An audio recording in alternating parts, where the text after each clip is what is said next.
You're about to listen to Kelly Martin Speaks. I'm your host Kelly, and the author of When Everyone Shines But You, a mental health and self-acceptance blogger and a recovering darkness addict. I have experienced intense anxiety, deep depression and life trauma, but I'm coming out of the other side now. Darkness was a comfort zone for me for a long time, and it felt safer than the light.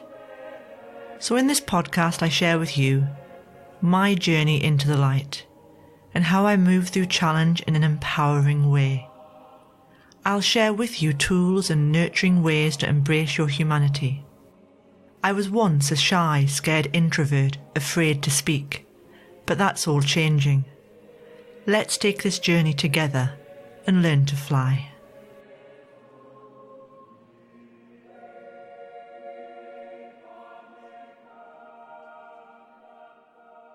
Hi there, welcome back to Kelly Martin Speaks. I'm your host Kelly Martin and this is episode 80. First of all, I want to update you a bit on last week's podcast episode when I spoke about how sinus issues can be related to emotional issues like repressed or unexpressed grief. And for me, it was more of a loneliness issue. Now, I also mentioned how I came down with a common cold and I was pretty bunged up in last week's episode. Now, what was amazing and confirmed my thoughts on the sinuses was that on day 4 of my cold, I had a lot of emotional stuff come up. And I cried like a baby for at least 2 hours solid on that evening.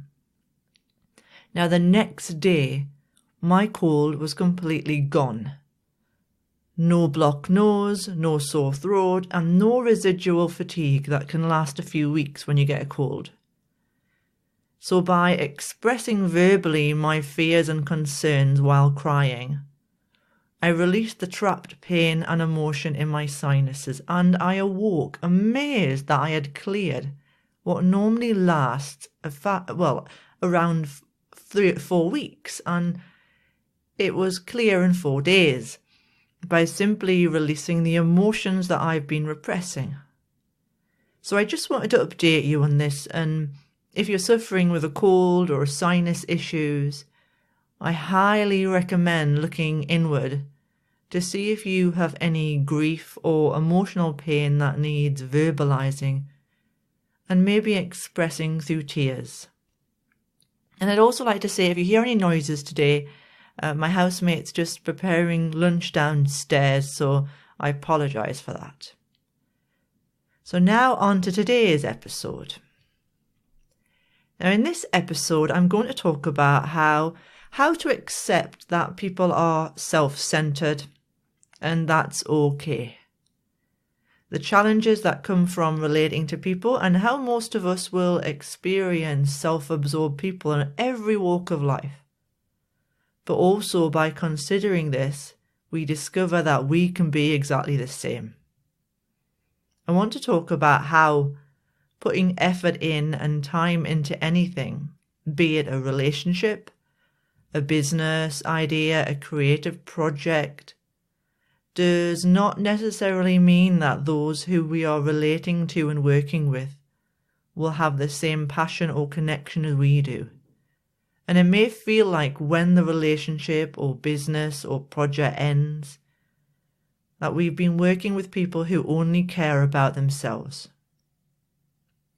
It can be really hard to accept that in our human nature we tend to want what we want, and while we may be compassionate and kind, sometimes our own needs will override common courtesy or appreciation. I'm learning this myself in relation to collaborations with other people.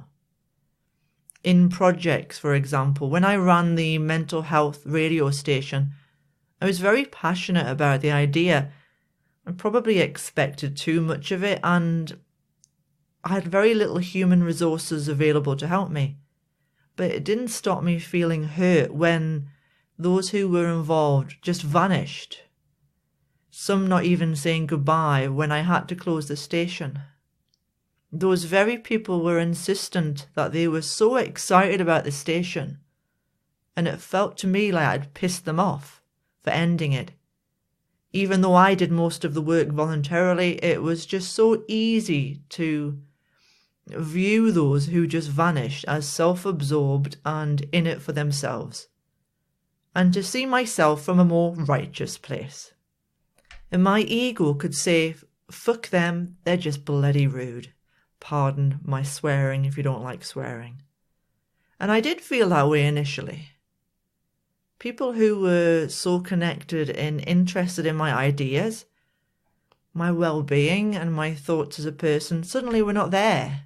Once the free publicity and investment was gone, it made me realise so many things about myself and about how I took myself and my value for granted once again. However, it is easy to blame the other person for being self-absorbed. But in our very desire for them to be otherwise, we are being self-absorbed too. We are wanting the other person or persons to be there for us in our time of need. But I readily admit, after the station ended, I was heartbroken, and it lasted a long time, and I was hoping that those same people who were part of the station would have stayed in touch with me, asking if I was okay because I put so much effort in with regards to their work.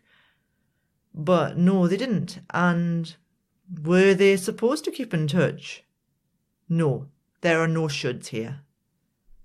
It's easy to look at others and project onto them as wrong,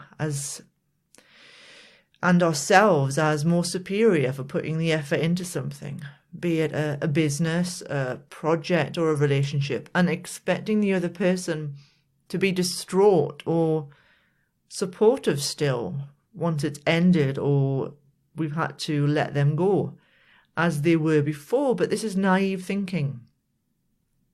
What pains us and makes us suffer is when we expect anything of other people, anything at all. It is in our attachments to expectations that other people must be what we want of them that cause us to suffer.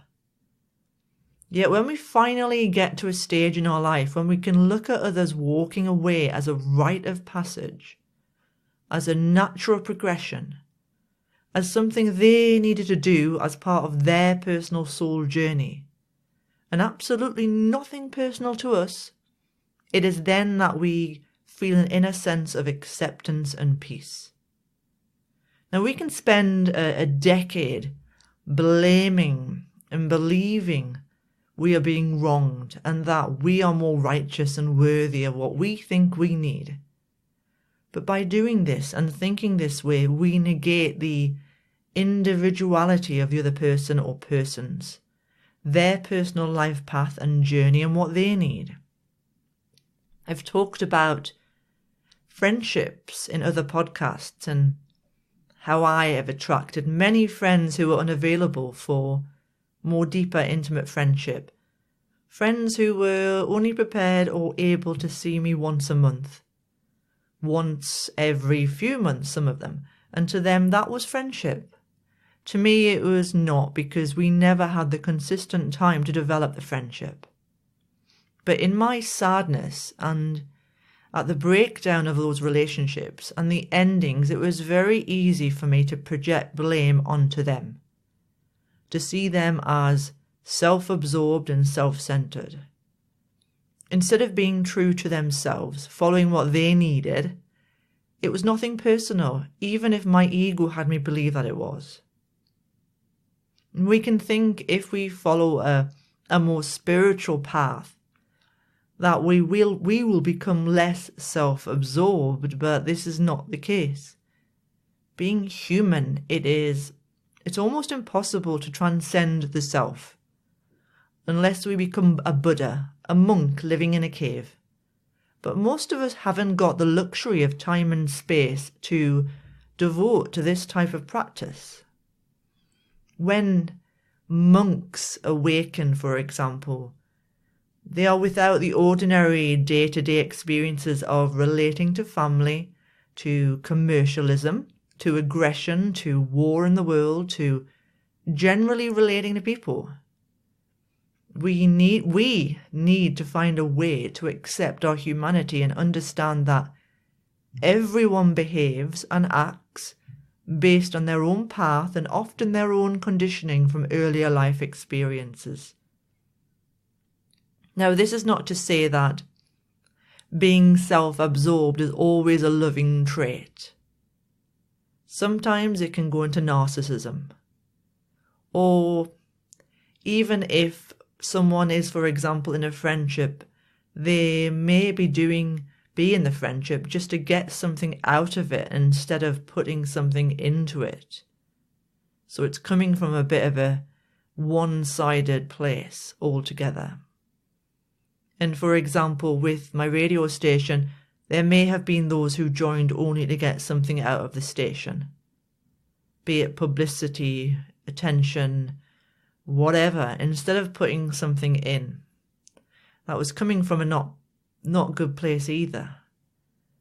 Now, I did try to stop this happening when I set the station, but sometimes we don't know it's happening until people walk away, and then you can see more clearly. And self-absorbed people who are maybe coming from a more shadier place, they tend to be more about their own success and are more concerned with their own image than anyone else they are working with. It is a lifetime lesson when relating to other people. We can continue living from a place of blame and holier than thou, or we can take stock and own our own projections and see clearly. Yes, there will be people who are self-absorbed and doing so from a not great place. But equally so, there will be people who are self-centered and walking away, making different choices because it feels more loving to do so for them and for the bigger picture. And this has nothing to do with us at all. So the next time you're in a relationship, in a business, or collaborating with others and people walk away, for whatever reason, know it is okay. It is often not signalling anything personal about you, but more so about the other person and what their needs are. All you can do is grieve the loss, accept what has happened, and move forward once again.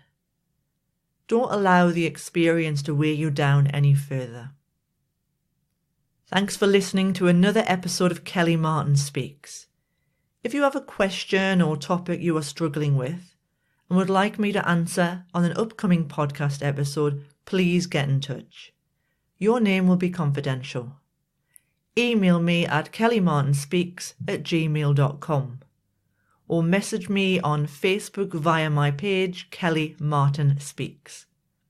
And don't forget, if you feel that others are passing you by and the not good enough voice is screaming loudly, pop by kellymartin.co.uk to find out all about my books, including Book 1, When Everyone Shines But You. And you can also support me via my channel, on my podcast page, on my website, kellymartinspeaks.co.uk, where you can donate via PayPal or you can buy me a coffee via Ko-fi. Until next time, bye for now.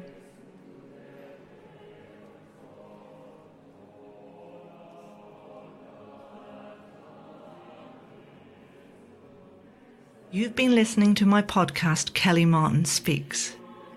I'd really appreciate your feedback. If you're listening on iTunes, please give me a review. It helps me be seen and heard by those that need it. You can also follow me on kellymartinspeaks.co.uk, where you can read my blogs, find out about my book series, and subscribe to my monthly newsletter. I'm also all over social media, so search for me via Kelly Martin Speaks on Instagram, Facebook and Twitter. I'll speak to you next week. Bye.